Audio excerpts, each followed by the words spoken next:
Former homeless people, what unwritten rules/codes are there, if any, towards other homeless people that most people may not know about?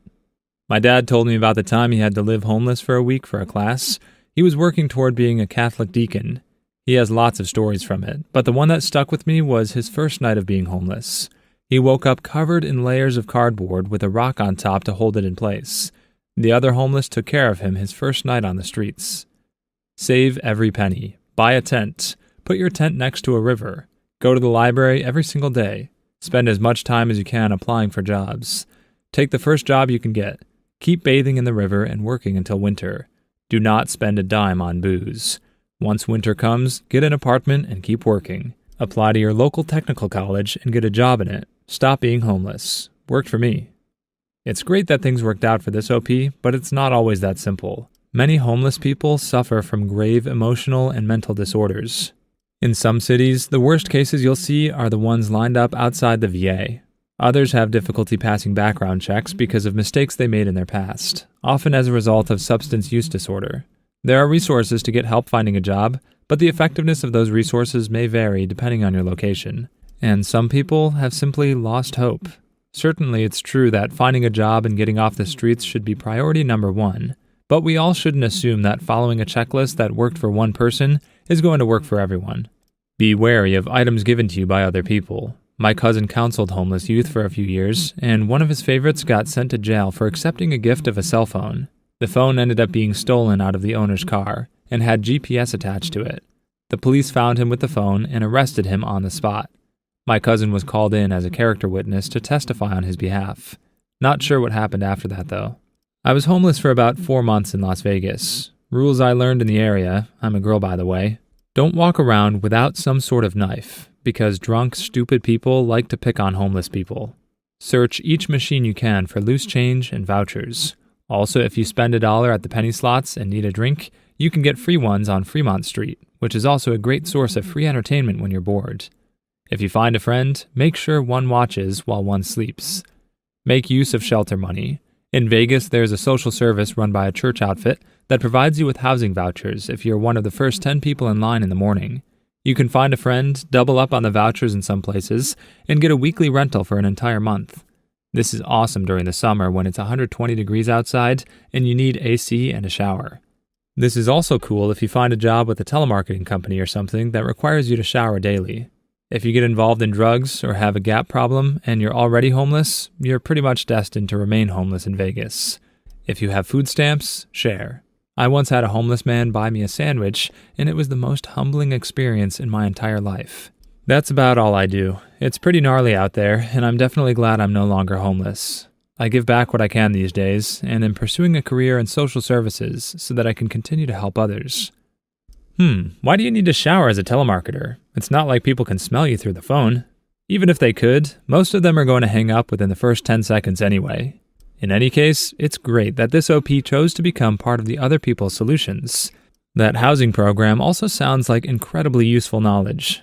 It's a shame they can only put 10 people up, since Vegas has more than 5,600 homeless people. But at least someone's finding a way to get at least a few people off the streets.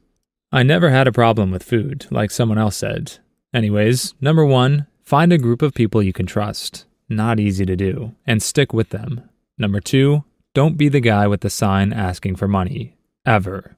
Edit. If you must ask for money, state the reason why. And if someone says, instead of giving you the money, I'll just pay for it myself and give it to you, don't turn that down ever. Number 3, people think all homeless people are on drugs because that's the stereotype they're presented with. Do your best to not blend in with those people.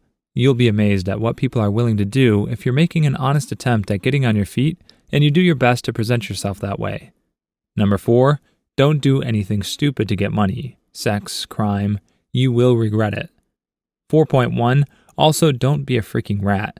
That stuff will get you killed. Remember, a lot of the people in your world are off the grid. Number 5, if you're getting nowhere in the city you're in, get out of there. There's always someone headed your way. Number 6, never ever turn down a chance to do some work. Never. That may be an opportunity to get you started again. Number 7, even if you're not religious, if a religious family offers you a place to stay, sometimes if you go to church with them, but not always, don't turn it down. 7.1. Don't do anything to them, such as steal or rob them. That's how reputation gets started.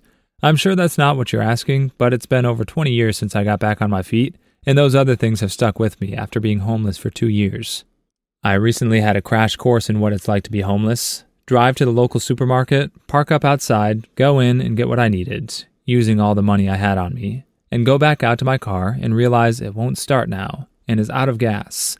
Thought it'd have enough to get there and back again. Clearly it didn't. So I'm standing next to my car asking people for some spare change for gas to get back home.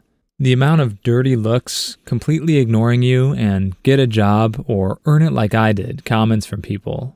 Now I wasn't a homeless person asking for money, just merely someone in an unlucky situation needing a little kindness and help. But I felt like I was being treated like trash. All these people acted like I was scum. Never have I had more of a crash course in what it must be like to be homeless and get that every single day. Finally, someone gave me $10 so I was able to get some gas and get home. But dang it, did I think about how it must be for folks that need to do that. Just to live day by day, it truly makes you thankful for what you haven't appreciated, but also shows you another side of people. People that you would see and assume, that little old lady looks nice, maybe she will help. When in reality, she calls you a bum and tells you to get a job and stop bothering the honest people. Needing help of any kind really does introduce you to two distinctly different types of people. Even if those people had stopped to hear OP's story, some of them still would have kept walking and blamed OP for getting themselves into that position. It can be the same thing if you don't have a car and have your phone die before you can call an Uber home. Some people will treat you like the most suspicious person in the world just for asking to borrow their phone to call someone. But there are others who would pay for an Uber themselves, or even just drive you home. Unfortunately, you often wind up feeling like the heartless outnumber those who care. I'm not sure they actually do, you just don't meet as many kind-hearted people because meeting even one is often enough to solve your problem. But they do exist, and it's important to make sure they get the credit they deserve when you meet them. If you're trying to run away from good parents and are underage, we will make sure the police find you. Kid was 15, and after talking with his friends, we heard no reason for him to be running away. Teenage angst. Made sure the police took him home and left my cell number in case he ran away again. Just because I was homeless, that didn't mean I didn't work 2 jobs. Would work about 56 hours a week at a gas station between 2 stores, and then did the usual selling papers on the streets in the morning. I was homeless. Not in Vegas, but close. I had a Gold's Gym membership. It was open 24 hours, so I could shower every day and had a place to hang out away from the heat. I tried to spread myself thin so I wouldn't attract attention. I'm a middle-aged woman with her college degrees. Pretty sad what happened to me, and I didn't look the part. People could sense my being distraught at night, and that was dangerous. I spent my days at the Department of Labor applying for job after job. At the university law library or computer lab in the evening, and at the gym or in the casino at night. I wanted to end my own life because I was so appalled and upset, but I got through it. I ended up on disability. I had a nervous breakdown. I'm one step away from winding up homeless any day, but I guess I can survive it just like before. I hope this info helps someone in a panic and scared like I was. Y'all are in my prayers, all of you. Homeless for 5 years here, since I was 18. Here's a few I noticed. Prison and jail culture bleeds into the homeless community. Watch your words.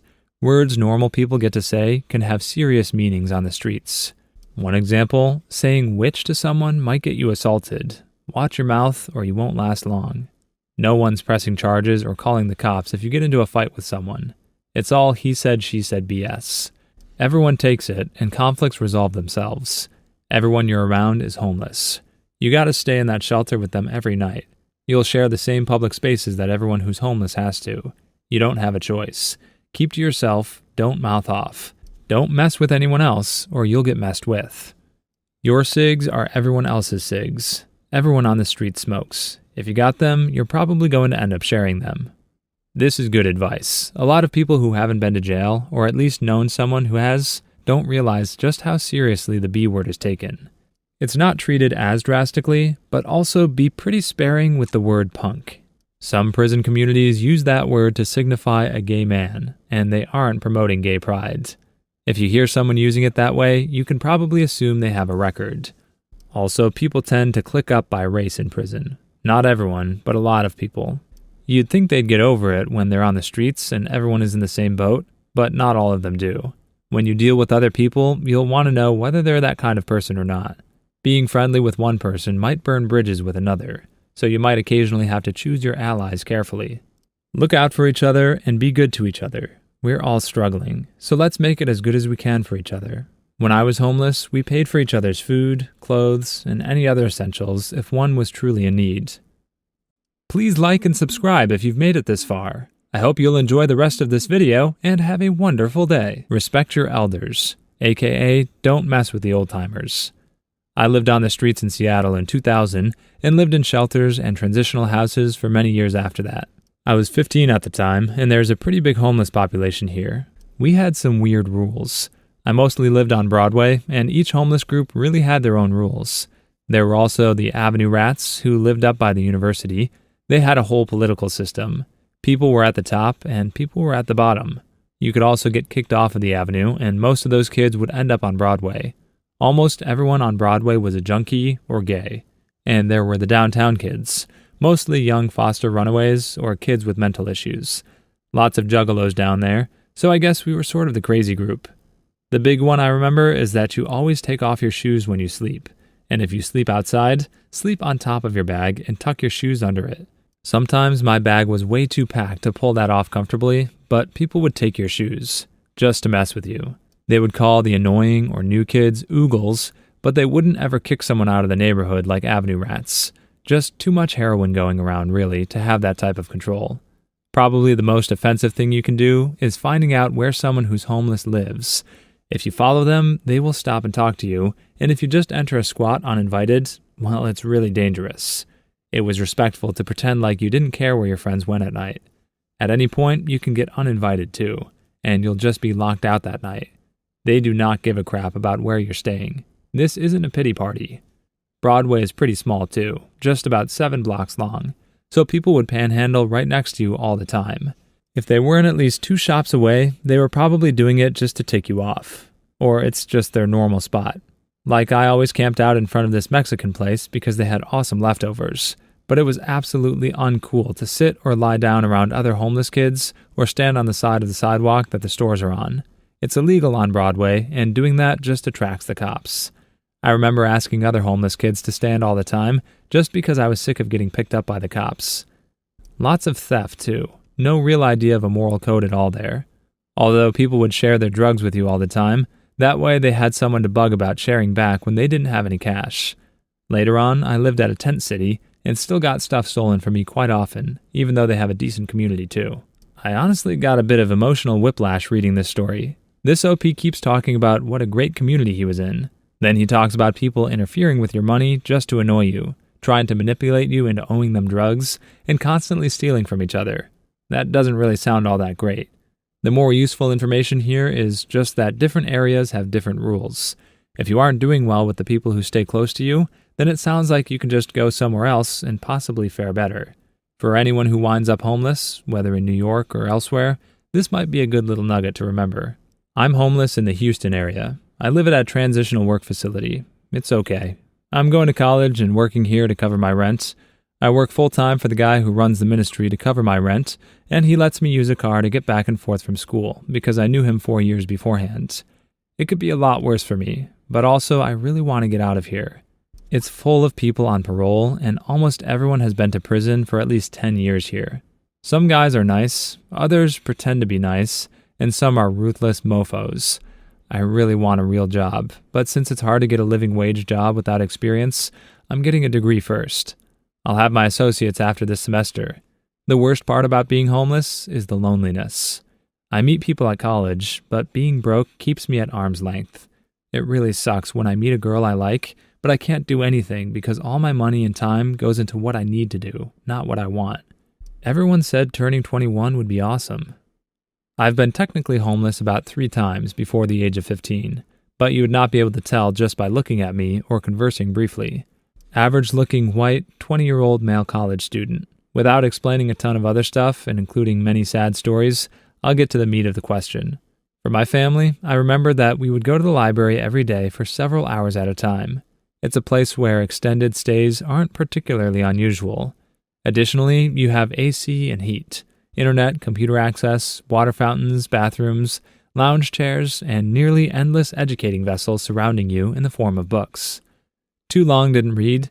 If you're ever homeless, go to the library.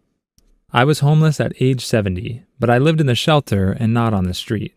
My experiences may vary from yours. Don't trust anyone. The woman in my shelter would befriend you and backstab you just to laugh at you when you get kicked out. Is there general prostitution in the area? Chances are some of the women in the shelter are part of that problem. Mental illness. Mental illness everywhere. Doesn't have to be severe, but there are a lot of messed up people. Be careful who you confront, especially if you're unsure of their mental capacity. Do you own things of any value? Well, better keep them to yourself because some butthole will try to steal them and resell them. Do not mess with people's children. Seriously, you don't know who's friends with who and might mess your stuff up. Also, don't make comments about their baby daddies if it's very obvious they have several. Touchy subject usually. Don't steal each other's food. If you do, they will hunt you down and find you. I once saw a woman have drugs planted on her so that she'd get kicked out once they found out she was stealing food. Those last few are just good life advice in general. Then again, so are all the comments talking about treating people with kindness and remembering that you're in the same boat. But it should go without saying that messing with someone's food or child is never a safe idea, whether you're homeless or not. Hopefully, no one watching this video will ever need any of this advice anyway. If you do, simply remember that you're not in a position to be a jerk to others when you're in need of help. But what do you think? Did these commenters leave out anything vital? Let us know your thoughts or experiences in the comments below. Click on one of the videos you see on the screen now, or a Karen will sue you.